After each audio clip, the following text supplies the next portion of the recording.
Hi, I'm Kim Wilson, And I'm Natasha Marchewka. and this is Speechless.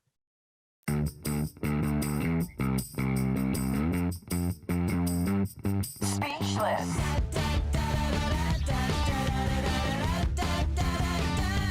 Speechless. Welcome to our behind-the-scenes take on real life in VO, where we share our stories, our resources, and our unsolicited opinions. And I'm laughing because I forgot my name when I introduced myself. Today we have part 2 for the famous Thom Pinto. And he's talking about the truth about TV narration and how to get work in that genre, and expands on the types of TV narration because there are so many. So before we throw you to our sponsors and to the show, as everyone noticed, it's my dog, but of course Aw. it's his bum showing. His tail and his bum. All right. So we hope you enjoy the show as much as we enjoyed speaking with Thom and learning from Thom, and talk to you later. You'll love it. Yay, we are so happy to have part 2 of our show with Thom Pinto about the truth about working in TV narration, plus documentary and docuseries. Thom is an expert in so many things, and we learned in last show that he actually he's the founder of VoiceTracks in Studio City in LA, and then also VoiceTracks West came about because of his ownership of the studios. So that we didn't know. We're learning things every day. But what we want to learn right now to share with our viewers is we want to a list of all the different genres in TV narration. It's growing all the time. There's genres and subgenres. To the best of your ability, Thom, can you share with our viewers? List them off. We'll give you a sec because we're going to throw to our sponsors first so you can prepare a little bit. Good. That's great. Yeah. So we're going to throw to our sponsors. We'll be right back. POZOTRON is the technology busy voice talent need. It literally cut our editing time in half. POZOTRON overlays your script to your voiceover to ensure script accuracy. In moments, you'll discover pickups or a perfect read. Upload your script, upload your audio, and POZOTRON does the rest. For audiobook proofing, this is a must. For e-learning and long-form narration, even one page of script, this process couldn't be easier. POZOTRON ensures your narration is word perfect, so you can focus on your performance and delivery. Check out posotron.com or email hello@posotron.com for a free product demo. VoiceActor.com is the fastest way to have your website up and running right now. Simple and fast. It's the do-it-yourself website builder for voice talent. No coding. And you can edit your own content. The plug-and-play website templates have everything a voice actor needs to insert demos, videos, testimonials, bios, and much more. It's a no-brainer. Websites work on any device. And you can use your own domain name. Go to voiceactor.com for more information. VoiceActor.com, powered by Voice Actor websites. So happy to have Thom back again. We had so many questions about the truth about working in TV narration. Now we're grilling him on what all the genres and the subgenres are, because you need to know when you're doing an audition, it finally lands in your inbox, finally, for a TV narration or documentary. But you got all these genres and subgenres within that. So, Thom, what you got? Basically, I like to start with 2 general categories, documentary / docuseries, and then reality series, which represents the term in-show type of narration. Okay. Okay. A documentary is obviously a one-piece thing. It could be a 2-hour special, 1-hour special, a standalone, whether it's nature, whether it's history. It could be a biography on someone. It could be about something about black holes in space. It could be something about Roswell, New Mexico. I was just going to say aliens. There you go. There you go. Docuseries are obviously, week to week. And, and these are, I'm just going to say, if you are wired, I mean, hopefully we're wired to make money, or else we're in the wrong business. Okay. I mean, docuseries, can be anywhere from 10 to 13 episodes. And if it gets picked up, lucky you. A lot of the recurring docuseries happen to be in the crime genre, in paranormal stuff, mysteries, disasters. It also could be on a lighter topic.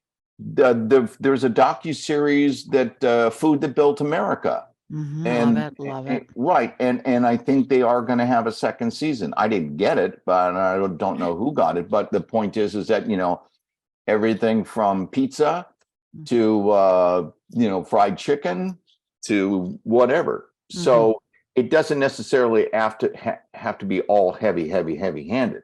But your narration responsibilities in those genre are more significant. So therefore you get paid more for that. Okay.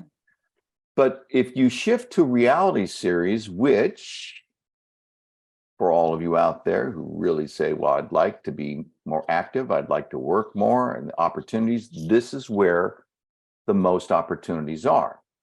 Because reality series many times are in half-hour formats.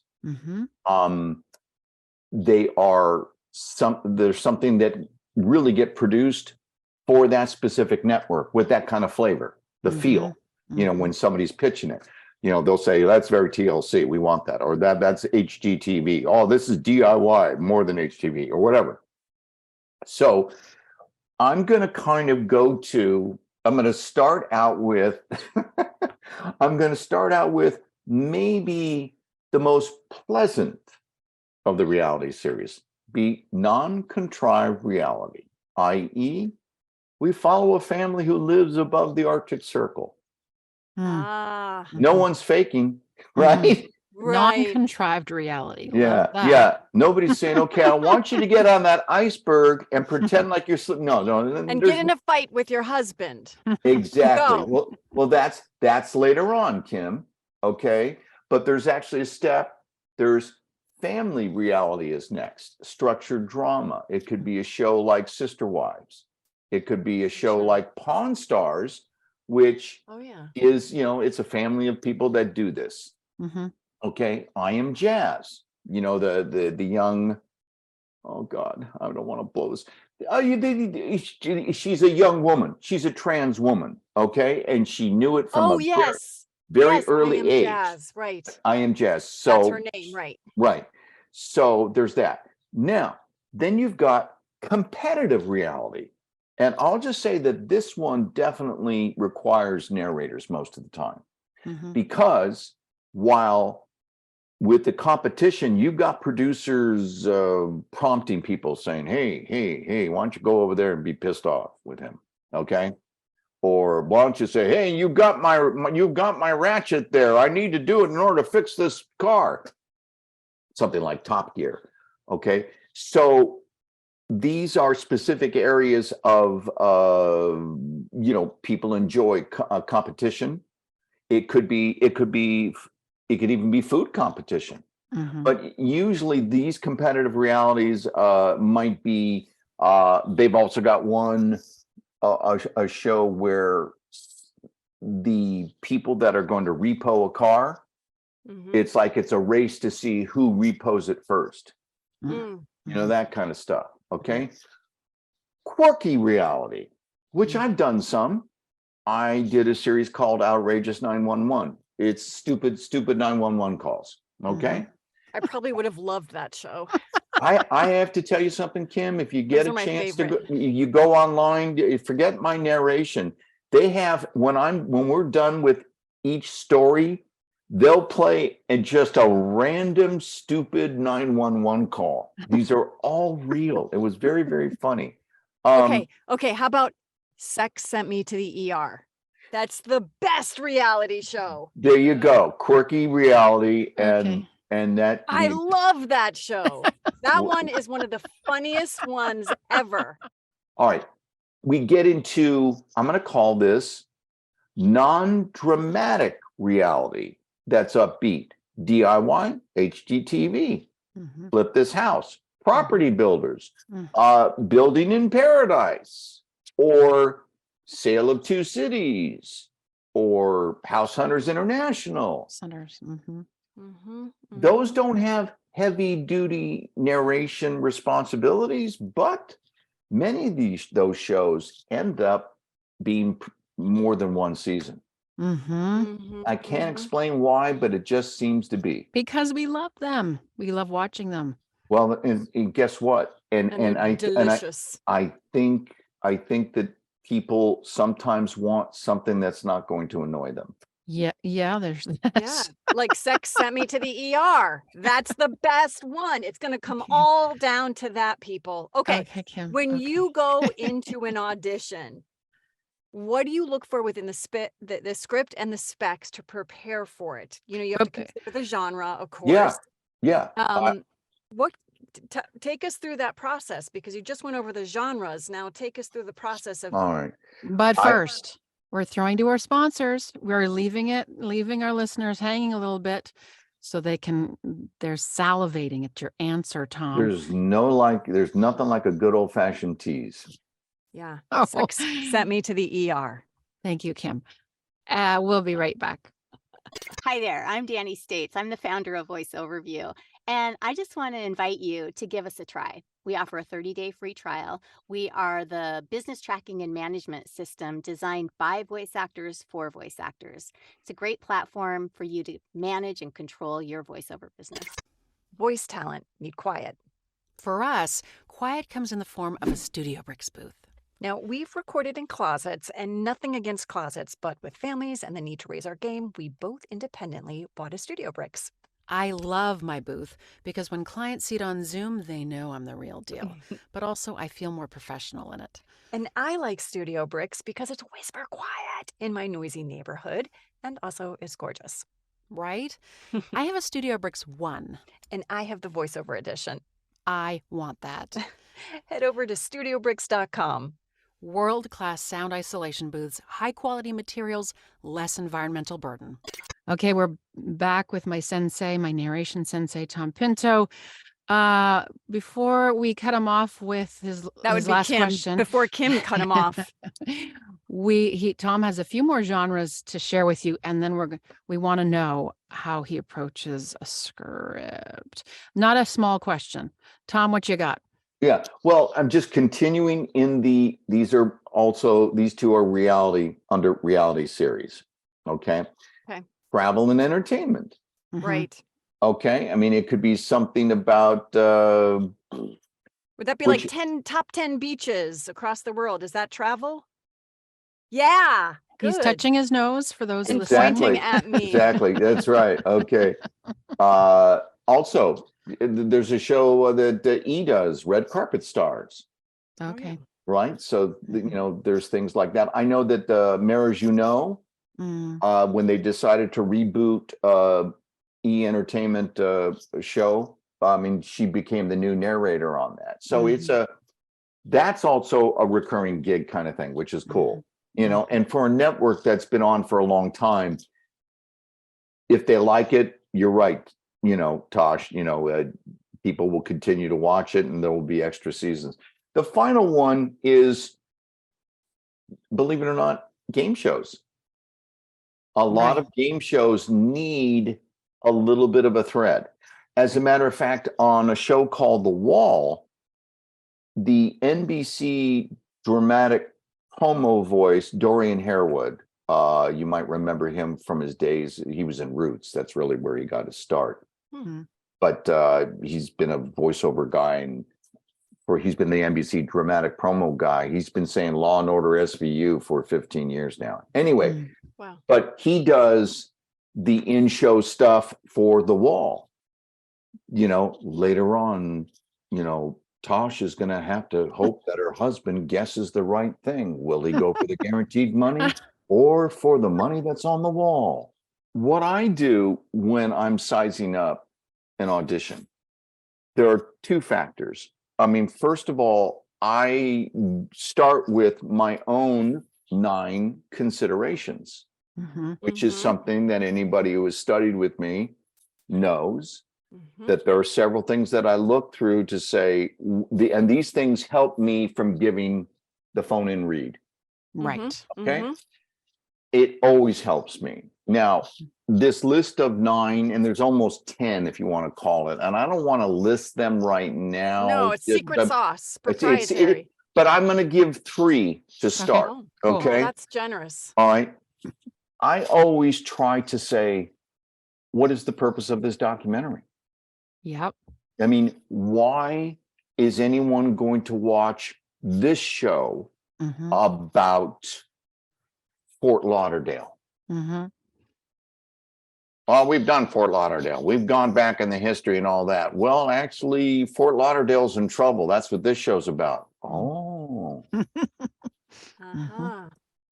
We know that Lincoln was assassinated at Ford's Theater, but did you know that it was John Wilkes Booth's brother who was very instrumental in orchestrating the assassination? So it's mostly about whatever his name was. Okay. Oh, okay. Those are actually, at least the Lincoln thing is true. So sometimes I try to look, how am I going to pitch this? And so I look for that in the script, and I promise you, here's secret sauce. I like that. Secret sauce is, when you're reading this, if you get to the end of the cold open, the intro, the titles, you know, the head of the show promo about what we're going to be doing, I guarantee you, usually in the last 10 to 15 seconds of that cold open, it's the inherent purpose of this doc is there. Okay. Find out why Kim puts mints in all her drinks and how it keeps her healthy. Oh, we'll watch that. Okay. So that's number 1, purpose of documentary. Secondly, when I look at it, and we both know, you've seen enough scripts in working with me. Okay. We both know that they type them in all caps. Right. Oh, yeah.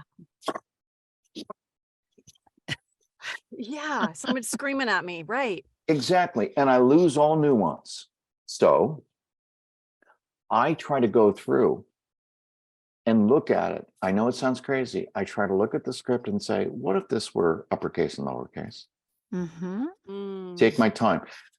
So I can say, well, there's the name of a city. That's with a capital letter. There's a name of Natasha Marchewka.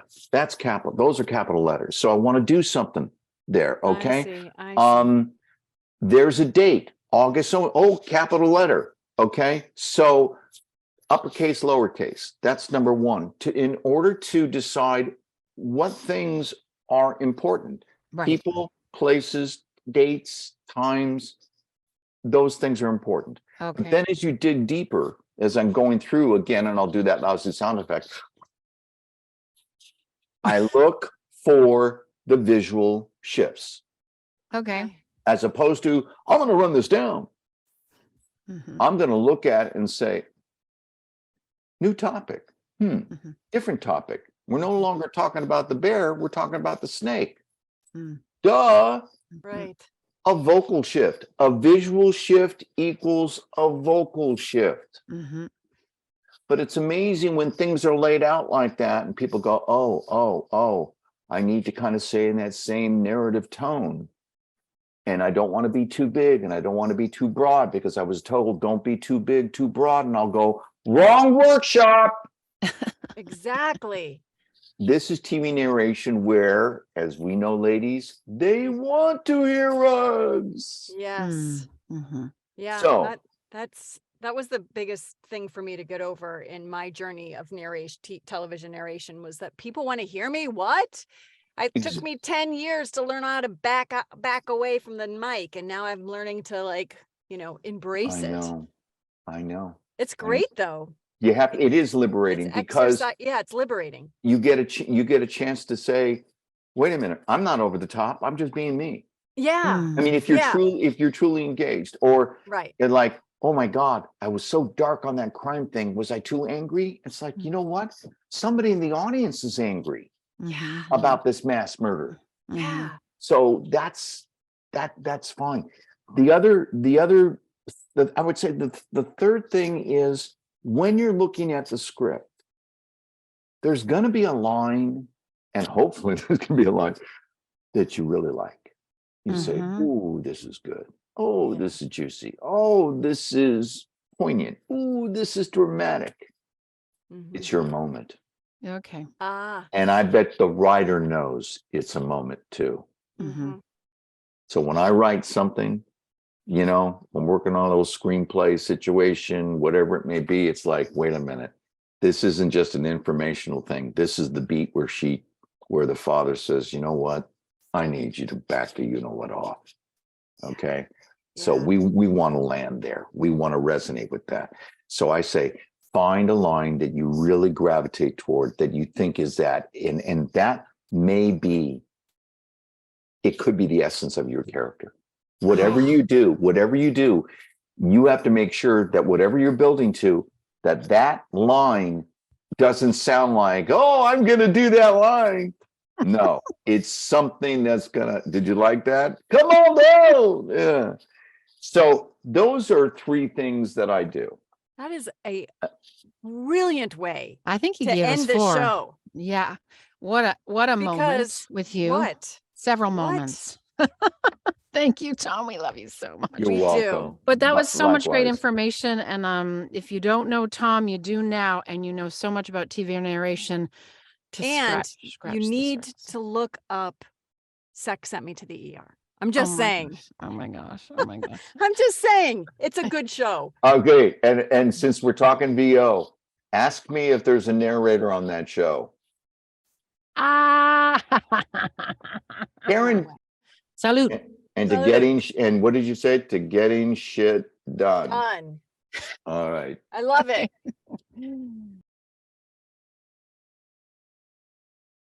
This episode of Speechless is brought to you by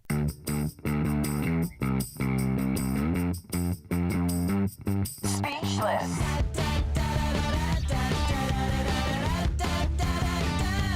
Speechless.